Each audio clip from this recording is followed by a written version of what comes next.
Hey guys, a very short video here. You can check out the teaser for this week's House of Wolves reveal by clicking the link right here, right now.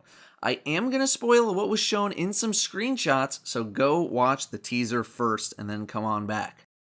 Alright, spoiler time. This new spoiler shows off the new Reef social space that we'll be having in the House of Wolves, and the fact that we can upgrade old weapons and armor.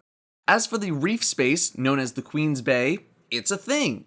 It's a new social space similar to the tower in that there are vendors, new characters, and stuff like that. We can perhaps see Osiris himself, or a representative of Osiris, giving the possibility that it could be a permanent event. However, the fact that he's standing here does not prove it is a permanent event. Go look at something like Iron Banner, for example. We'll find out more about the Trials of Osiris and if it will be a permanent or timed event probably sometime next week. Here we might have the leader of the supposed Fallen faction. This speculation coming from the faction's Fallen data found by data miners next to the Queen's Wrath faction. We have the Queen's Emissary, who you may remember from the Queen's Wrath event back in September 2014, but I think this new character in the center of the frame may be the new character we talk to about Queen-related activities. Bounties, for example, are likely to come from one of these two NPCs.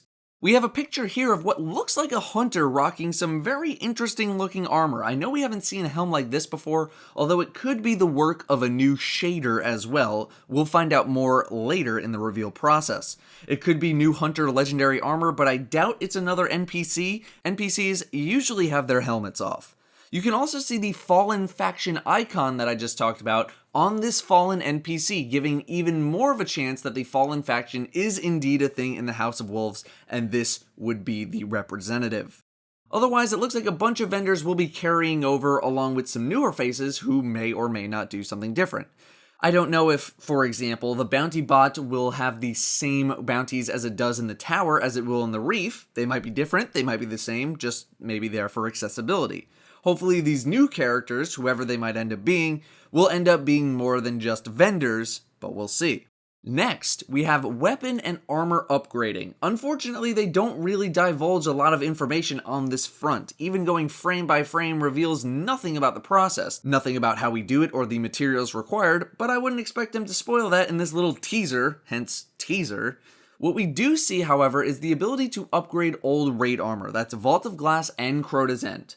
This player is level 34, the new level cap, wearing all Vault of Glass gear. It looks like the stats and stuff weren't updating when the upgrade was applied, but the clip cuts really quickly, and sometimes the stats on a piece of armor or weapon don't update until you move the cursor on the screen, and they did not move the cursor.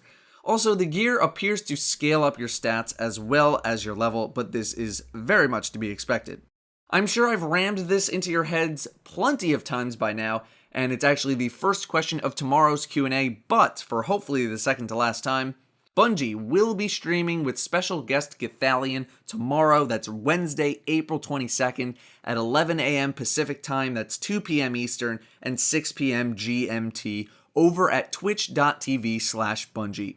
I will be doing a video covering all of the information in the reveal, but as I'll mention again in tomorrow's Q&A, I may not be around immediately to cover everything that we learned until later in the day or at night, or possibly not until the next day, because I am heading up to Bungie to check out the House of Wolves for myself later this week. Very, very excited. Me being late on this week's batch of information will be a one-time thing. I will not be missing the other two reveals for any other reason, at least as of now, so no worries about those. I am going to head out now, though. Thank you guys very much for watching. Be sure to watch that teaser, and I'll see you next time.